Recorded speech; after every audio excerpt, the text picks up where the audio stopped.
세 주간에 걸쳐서 우리 그리스도의 교회들이 가져야 할, 지향해 나가야 할 표 세 가지를 말씀을 드린다고 했습니다.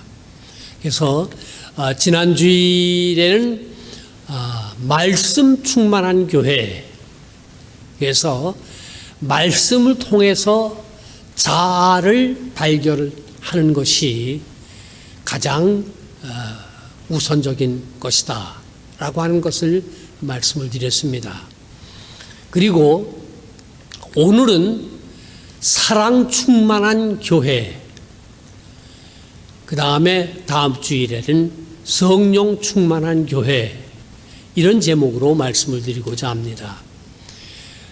이 성령 충만한 교회라고 하는 주제가 어쩌면 제일 먼저 나와야 하는 거일 수도 있습니다.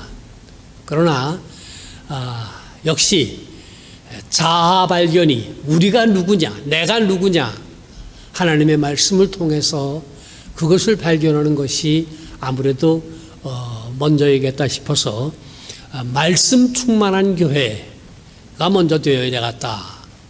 그 다음에 오늘 우리가 생각할 것은 사랑 충만한 교회입니다. 교회가 사랑이 충만해야 합니다.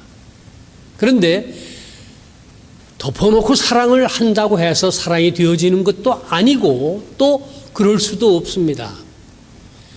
사랑이 무엇이냐 하는 것에 대한 정의와 그것이 또 구체적인 우리의 개인 생활과 또 교회 생활 속에서 실천되어져야 합니다. 사랑, 아마 우리 인류가 또는 우리 사회에서 제일 많이 사용하는 언어, 단어가 어쩌면 사랑일지도 모릅니다. 그러나 또 이 사랑이라고 하는 단어만큼 많은 오해와 남용되어지는 그런 단어도 또 없을 것 같습니다. 그래서 사랑이라고 하는 것이 무엇이냐? 사랑이라고 하는 것, 하나님의 사랑에서부터 시작을 합니다. 퇴계 선생께서는 인간의 본성 속에 측은히 여기는 마음이 있다고 했는데 그것이 천성에서 인성, 그래서 하늘의 마음과 인간의 마음 다 같이 측은히 여기는 마음이 있다. 그래서 측은지심이 인간의 본성 속에 4단 중에 처음 나오는 것이라고 했습니다.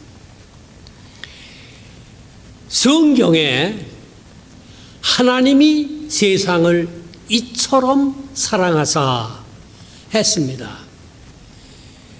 이 말을 하나님이 세상을 이처럼 측은히 여기시사라고 하는 말로 바꾸어서 해도 그 뜻이 통합니다. 하나님이 자기가 창조해 놓은 모든 인간들을 측은히 여기시는 마음을 가지셨습니다. 인간들이 하나님의 뜻대로 그대로 하지를 않았어요. 그래서 하나님의 뜻에 어긋나는 일을 했습니다마는 하나님의 사랑은 측은히 여기시는 거예요. 인간의 약함을 아시고 인간을 불쌍히 여기셨습니다. 그래서 요한복음 우리가 오늘 교동문에서 읽은 바에 의하면은 하나님이 세상을 이처럼 사랑하사 독생자를 주셨으니 이는 저를 믿는 자마다 멸망치 않고 영생을 얻게 하려 하심이라고 했습니다. 하나님이 우리 인간에게 보여주신 사랑, 그것은 아주 겸손한 자세로 인간을 사랑하신 것이었습니다. 그리고 정죄하지 아니하시고 측은히 여기시는 그 하나님의 사랑의 자세가 겸손의 자세인데, 그 겸손한 하나님의 사랑을 그 아들 예수님께서 세상에 오셔서 몸소 실행하셨습니다. 그분은 십자가 위에서 어린 양과 같이 아무런 불평불만 없이 하나님의 뜻을 따랐습니다. 예수님의 사랑이 우리를 구원하는 것이요, 그분께서 우리를 위하여 십자가에 못 박혀 죽으심으로 말미암아 우리가 구원을 받고, 그가 사흘 만에 부활하심으로 말미암아 우리가 영생의 약속을 받았는데, 이것이 다 겸손한 자세로 인간을 사랑하셨던 겁니다. 그러므로 우리가 교회 안에서 사랑이라고 하는 것을 얘기하게 될 때에 이 예수님께서 우리에게 보여주신 그 사랑을 우리가 본받아서 그대로 해야 하는 것입니다.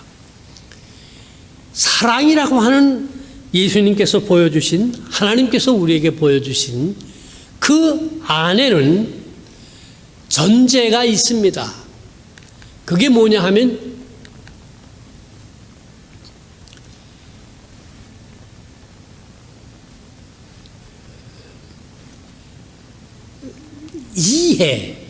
이해가 그 앞에 항상 있었습니다.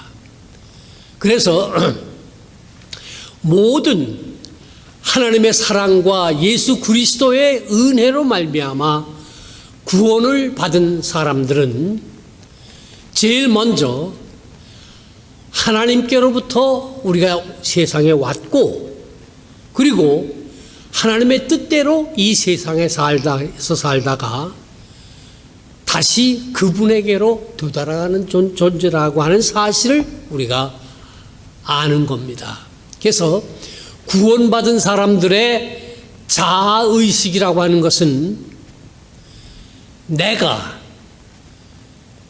당신이, 우리가 하나님께로부터 와서 이 세상에 사는 동안에, 특별히 교회 안에서 그 하나님의 사랑을 실천하고 그 사랑, 그 뜻대로 살아가다가 우리가 다 그에게로 하나님께로 되돌아간다고 하는 것이 우리가 가지고 있는 자아인식입니다. 성경에 나오는 모든 말씀들이 이런 확실한 자아의식을 가지고 있는 사람들에게 주신 말씀이에요. 내가 구원받았고 내가 하나님의 자녀요, 하나님의 뜻대로 세상을 살다가 이 세상 끝날 때에 내가 영원한 나라에 간다고 하는 이런 확실한 자아의식을 하나님의 말씀을 통해서 확실하게 가지고 있는 사람들에게 성경이 의미가 있는 겁니다. 우리가 마태복음을 읽어보게 되면 산상수훈이 있습니다.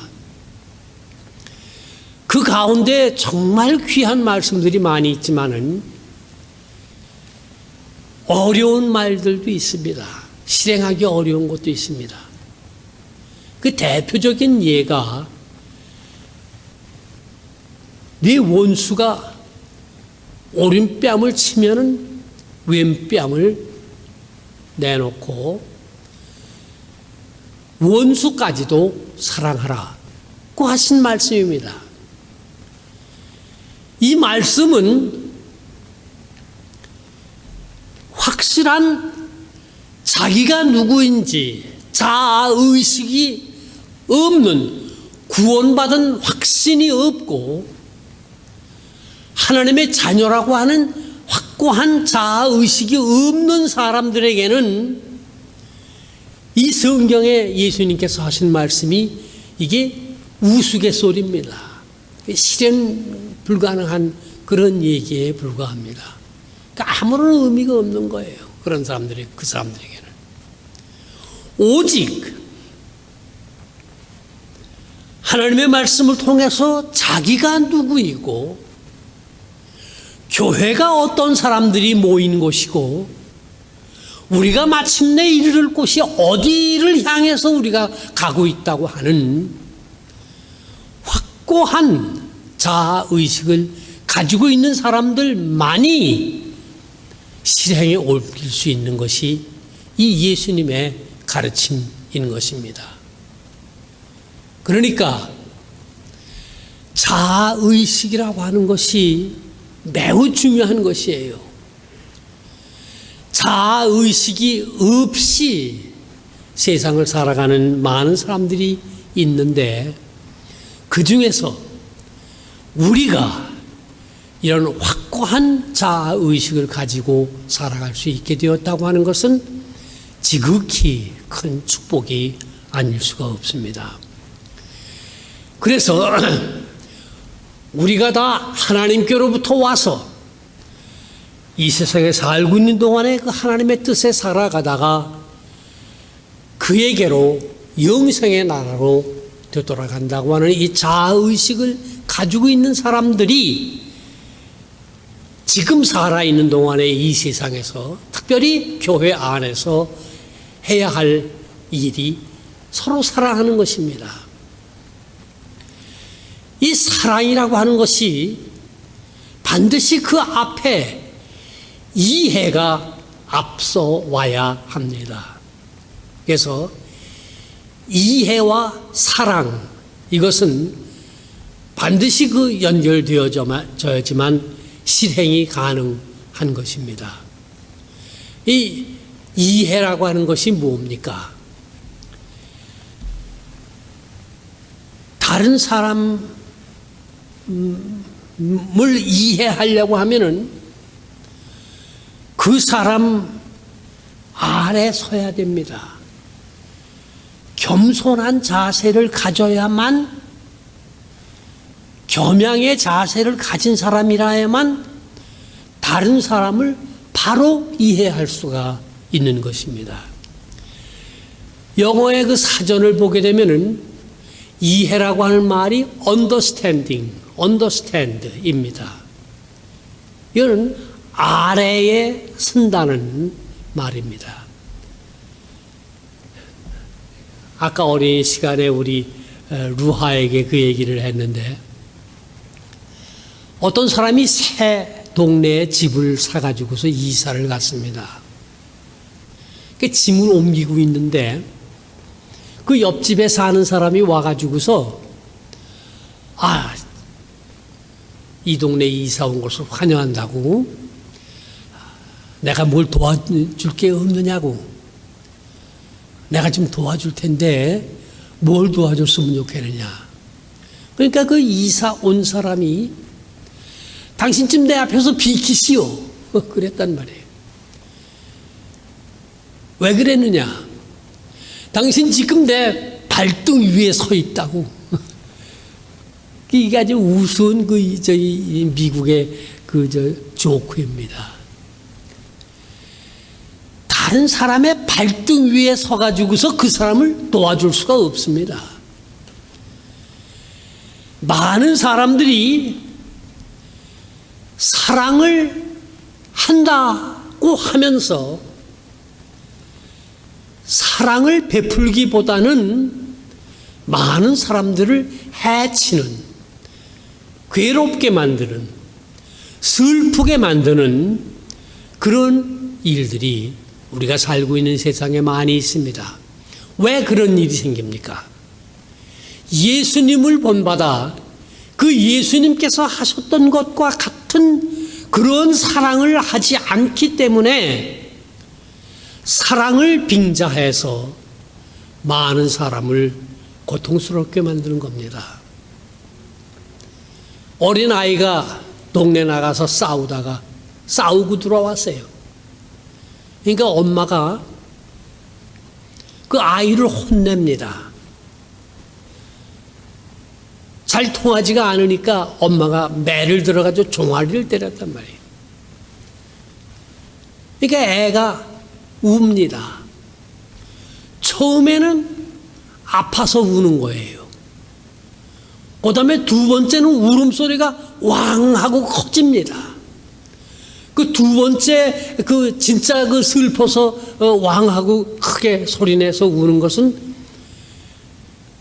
매를 맞은 것도 아프지만 엄마가 자기를 도무지 이해하지를 못하고 있기 때문에 왜 싸웠는지를 알지를 못하면서 그러면서 때렸기 때문에 이 아이가 종아리를 맞아서 아픈 것보다는 이해를 하지 못하는 엄마에 대해서 야속한 게 더 슬프고 아픈 거예요. 사랑한다고 하는 그런 이유로 자녀를 대하는 것은 예수님께서 하셨던 것과 같이 해야 합니다. 그러니까 자녀에 대한 것이든지 친구에 대한 것이든지 부모에 대한 것이든지 이 교회 안에서 하는 모든 일들이 사랑으로 하는 일들이 예수님께서 하셨던 것과 같은 그런 이해가 앞선 사랑이 아니면은 오히려 사랑이라고 하는 말이 고통과 슬픔을 줄 수가 있음을 우리는 알아야 하는 것입니다.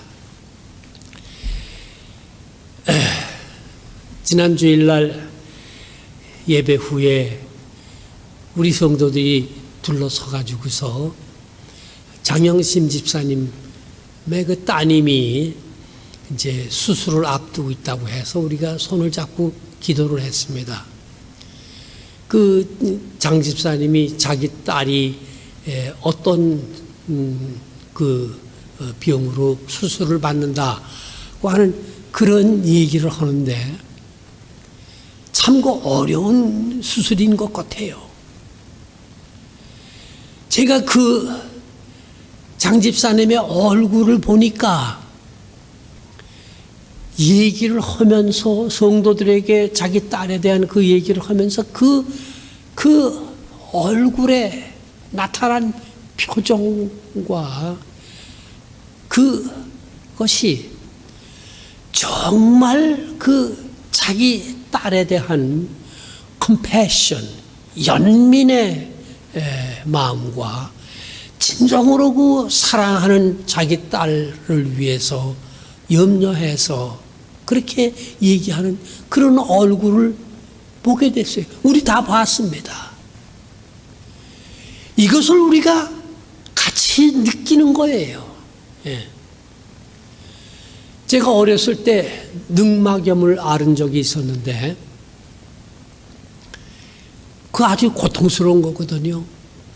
이제 페니실린을 맞고서 이제 며칠이 걸려야지만 낫는 건데 밤에 자다가 그 고통 속에 눈을 뜨고 보면은 우리 아버지가 안 주무시고 그 수건을 이렇게 물에다가 이렇게 해가지고서 제 가슴 위에다가 그걸 이렇게 올려놓고 이렇게 열을 내리게 하기 위해서 그걸 그렇게 하고 계시고 어머니와 교대해가면서 밤을 새워 그렇게 간호하시는데 이렇게 눈을 뜨고 보면은 그분의 그 얼굴 모습 가운데 아들을 보면서 이 내 아들이 얼마나 고통스러울까 저게 열이 올라가지고 잠을 못 자고 저렇게 괴로워하는 그 괴로움을 만약에 내가 할 수 있으면은 내가 대신해서라도 했으면 좋겠다. 그런 표정이에요. 그런 모습으로 밤을 새워 두 분이 간호하시던 그런 기억이 납니다. 제가 똑같아요. 아이들이 둘을 기르는데 이 아이들이 독감에 걸려가지고서 아프면은 잠을 못 자는 거예요. 그러고서 그걸 간호하고 그리고 정말 할 수만 있다면 내가 대신해서 저 아이를 위해서 내가 아프고 쟤가 나아서 다녔으면 좋겠다. 이런 심정이에요. 요런 측은지심이라고 하는 거, 이러한 사랑이 하나님께서 우리에게 보여주신 사랑이요, 여러분과 제가, 온 교회가, 모든 그리스도인들이 이러한 사랑을 받아서 그런 사랑 때문에 자기의 하나밖에 없는 독생자를 세상에 보내주셨고, 그분이 죄 없으시지만은 우리를 위하여 십자가에 못 박혀 죽으시고 다시 사신 겁니다. 그래서 우리가 하나님의 자녀가 된 것입니다. 우리가 서로 이해해야 합니다. 어떻게 이해하느냐? 낮은 자리에서 서로를 이해하고 사랑하게 되어지면은 그것이 진정한 교회 안에서 우리가 하나님 나라에 가기 전에 이 땅에 있는 동안 우리가 해야 할 일이 바로 이것입니다. 주님의 사랑을 먼저 깨달아 알고 그것을 교회 안에서 우리가 서로 실천에 옮기고 그리고 나아가서 전파해야 합니다. 지성인의 양심이라고 하는 것을 여러분들이 들어보셨을 겁니다. 우리나라의 어린 아이들 중에서 초등학교를 졸업하고서 모조리 다 중학교에 가는 게 아닙니다. 그 중에 못 가는 아이들이 있습니다. 중학교를 졸업하고 100% 고등학교에 가는 게 아니에요. 못 가는 아이들이 있습니다. 고등학교를 졸업하고 대학을 다 가는 게 아니에요. 못 가는 아이들이 있습니다. 대학 중에서도 어느 대학에 가느냐 하는 것이 중요합니다. 우리나라는 그래요. 미국도 마찬가지예요. 하버드나 예일을 나온 사람들이 나중에 결국은 이 나라의 지도자들이 되어지는 중요한 자리에 이르릅니다. 제가 연세대학교 대학원을 다녔는데 그 봄이면은 축제를 합니다. 우리가 그 대학원 우리는 대학원장이 그때 한태동 박사였었는데 늘 그분 연구실에 우리가 가가지고서 세미나를 했는데 봄이 되면은 학생들이 노천극장에 모여가지고서 그냥 그 축제를 합니다. 그러면 그냥 아글아글 쓰고 소리 고함을 지르는데 그게 그 신촌 그 동네가 다 들썩들썩하게 합니다. 한태동 박사가 그때 뭐라 그런 거 아니? 저 녀석들이 저게 서울대학교 못 가고 떨어진 그 원한이 저렇게 깊어가지고 저렇게 악을 쓰는 거라고. 그랬다고요. 이게 우리나라뿐만 아니라 전 세계적으로도 그런 거예요. 그런데 이렇게 좁아지고 소수의 사람들이 최고의 교육을 받고 지성인이 됩니다.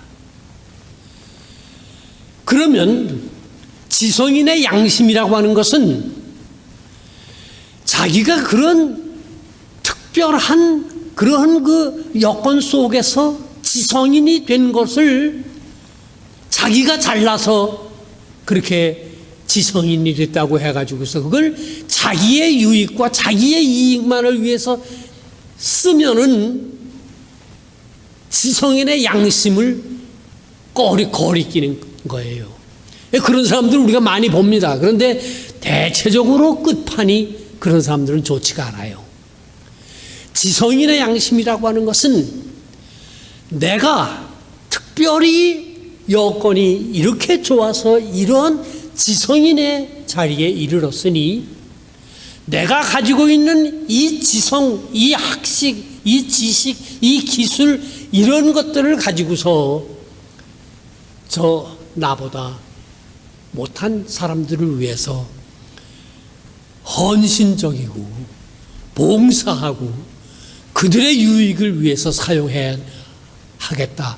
이것을 지성인의 양심이라고 하는 겁니다. 신앙인들에게도 신앙인의 양심이 있습니다. 우리가 이 세상에 많은 사람들이 있지만은 그 많은 사람들 중에서 모조리 다 이 하나님을 믿고 예수 그리스도를 믿어서 구원받는 게 못 되거든요. 왜, 어떻게, 좌우간 그렇다고요. 예. 하나님께로부터 특별한 사랑을 받아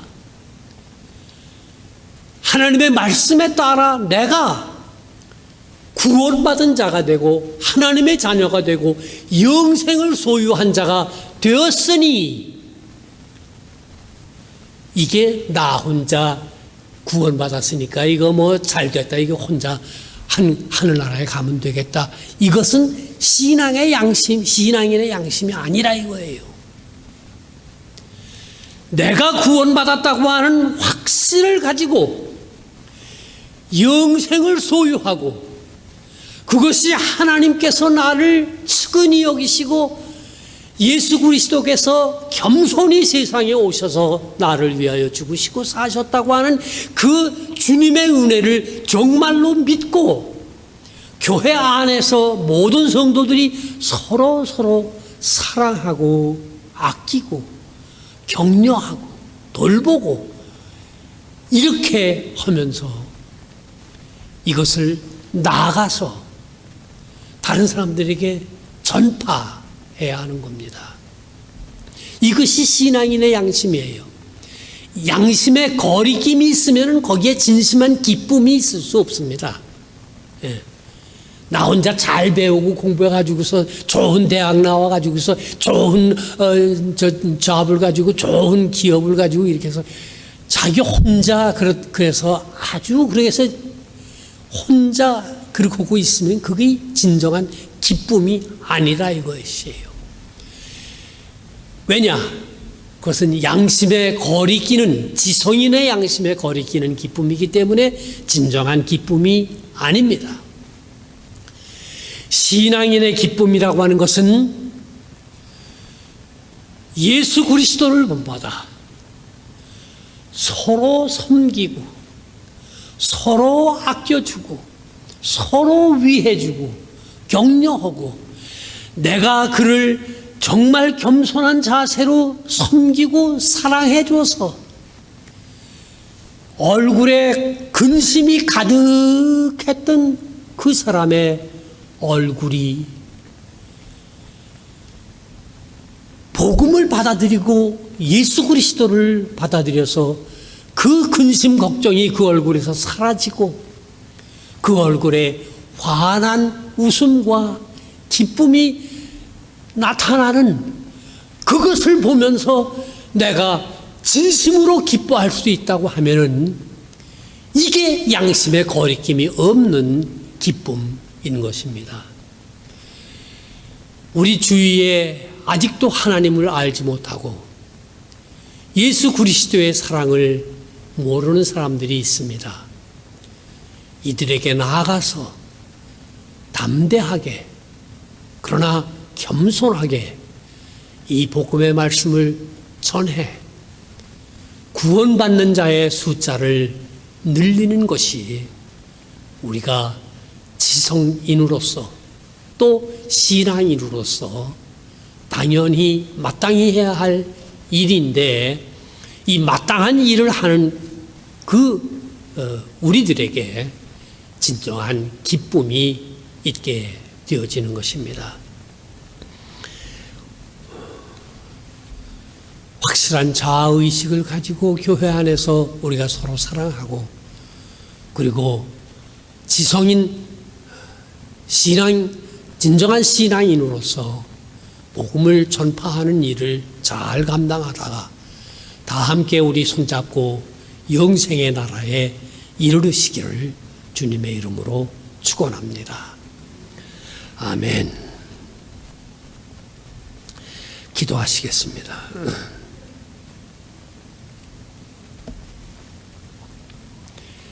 감사하신 하나님,